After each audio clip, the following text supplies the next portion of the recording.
and welcome back to Fantasy Football Fanatics, week number 6. I'm Mike the Beatdown Carrillo alongside Caine the Big Dog Tsutsui. Welcome back. Thanks for joining us again. Yes, here we go. Let's go ahead and get into it here. We had a good recap of week 5.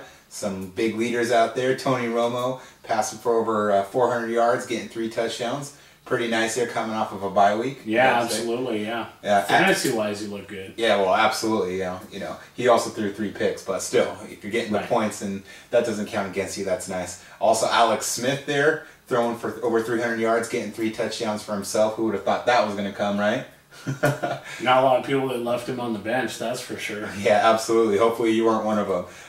Matt Forte, I mean, the big talk there in the first quarter, rushing for 166 yards there, getting 2 touchdowns, definitely carrying the Chicago Bears for last week. There's no way they could put up that W without Forte. I mean, he carried them, especially after what Todd Collins did. So yeah, so you know, good thing for the Forte owners out there.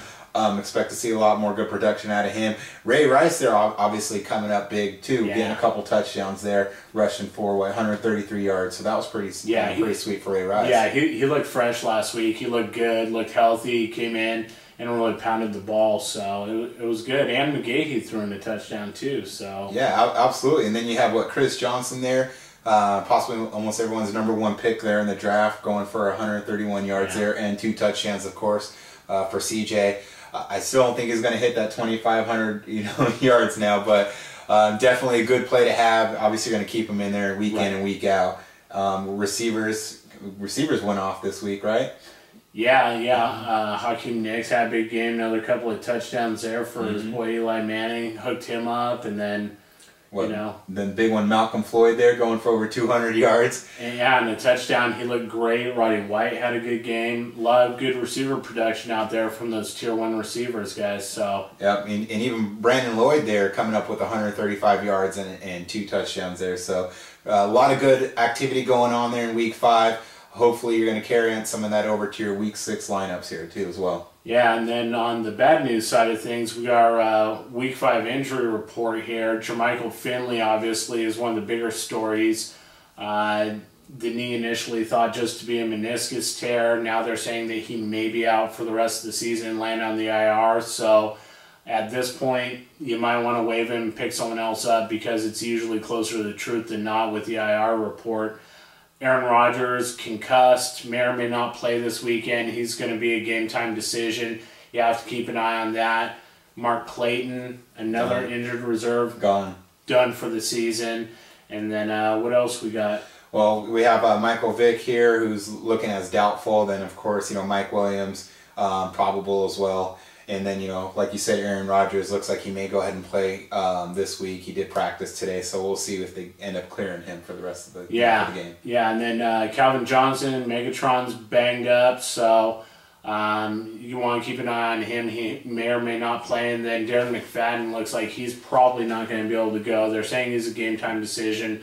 Bush looked pretty solid last week, so we think they're going to go with them. So keep an eye on your injury reports there. Obviously, they're going to change coming up to game time, so keep a close watch on there. Let's go ahead and get into the games to watch for this week. We got 4 good games here that we recommend you keep an eye on. First one, Baltimore against New England, going at 1 p.m. Eastern time there. Ravens 4-1, New England 3-1, coming off of their bye week. So a lot of things there in question mark, especially with Randy Moss gone in New England, on how the Patriots are going to spread the ball around. Yeah, absolutely. At this point, I think that it's going to take some adjustment. Brady's going to have to really kind of get the feel of the offense all over again without Moss there. His security blanket's gone. Joe Flacco, hopefully he should have a big day. The stage is kind of set for that with New England's terrible secondary, so look for him to have a pretty good day. What do you think about Ray Rice? Again? Yeah, I think Ray Rice is going to repeat. He's going to get another touchdown there and have some good yardage, definitely on the receiving and the rushing end. And then the New England running backs, I'm just not really sure what to go there, especially against a Baltimore defense. You're probably going to put in Law Firm, who's more likely going to be a low flex position player. and they're going to be throwing the ball around because they don't really have that identity now with Moss gone. I mean, they're going to have to throw around to Welker, Edelman, and now with Deion Branch back. So I would kind of maybe stay away from New England running backs at this time. Yeah, absolutely. And then the next game is Seattle at Chicago. Seattle's surprisingly 2-2. Chicago is also surprisingly 4-1. Jay Cutler's supposed to be back this week. He hasn't been gone too long. Hopefully he's not too rusty. Seahawks 31st against the pass, so Cutler could step right back in and pick up where he left off. Oh yeah, he should have definitely a huge game against that Seattle secondary. Seattle's offense isn't looking that great right now. Not really sure what Marshawn Lynch is going to be doing there, but you got to figure that with Chicago's defense and their passing offense now that Cutler's back, you expect it to be kind of a lopsided game. The receivers should have a good game for Chicago, throwing Knox there, Bennett, Hester. I mean, you pretty much plug in any one of those guys and you should get some decent fantasy points from them. Yeah, absolutely. And as far as the Seahawks offense is concerned, this is a game that you want to stay away from all those guys to the maximum extent that you can. They just don't look like good plays, none of them to me. So yeah, third game on our list here is Dallas at Minnesota, going at 4:15 Eastern time. Dallas and Minnesota both 1-3.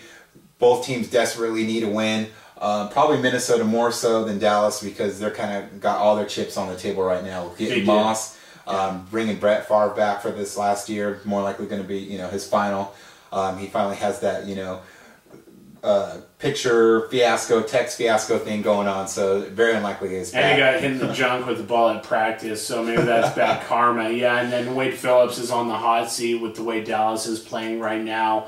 Everybody over in Dallas is pretty much on the hot seat, but nobody more so than their coach, Wade Phillips. He's on the ropes right now. They need a win for him to keep him in his job there, and then it's going to be a defensive game. That's not news to anybody, but the defense and turnovers could really be the make or break for this game.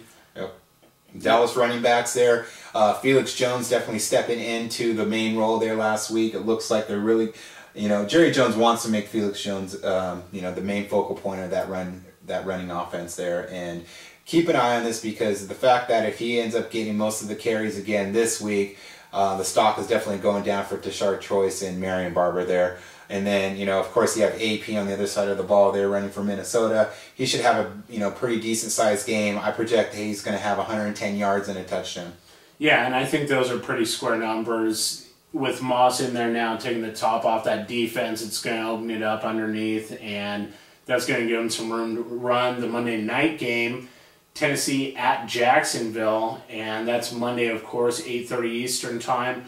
Both teams are locked at 3-2 in that AFC South, where they're all tied up there, and Chris Johnson looks like he could be set to go off. Yeah, he had a great game last week and against Jacksonville defense and a Jacksonville team in general that just can't seem to get on all the same cylinders. CJ is going to definitely get you tons of fantasy points. Right. More likely probably get another touchdown, over 100 yards. So that's definitely a guarantee. You're going to plug him in there. MJD, I expect him to get some good yardage. Probably look in the 70, 80 yardage range. Look for him to get into the touchdown, end zone as well. And then the quarterback situation for both those teams is just totally inconsistent with Vince Young, Garrard. I mean, you never know what you're really going to get out of them. Hopefully you're going to stay away from them unless you really need to fill them in there for a bye week. Yeah, and what's really scary is the idea of watching both these guys play against each other because there's so many similarities in how inconsistent they are. The difference being is that Garrard just seems to do everything at half speed. He moves very slowly. He's not a great play against that tough Tennessee defense this week, so stay away from Garrard. Go with someone else if you have a decent option. So we're going to move on. Come back for segment 2. We're going to do the thing. You know how we do it. Yep, we'll see you back for segment 2. See you later. All right.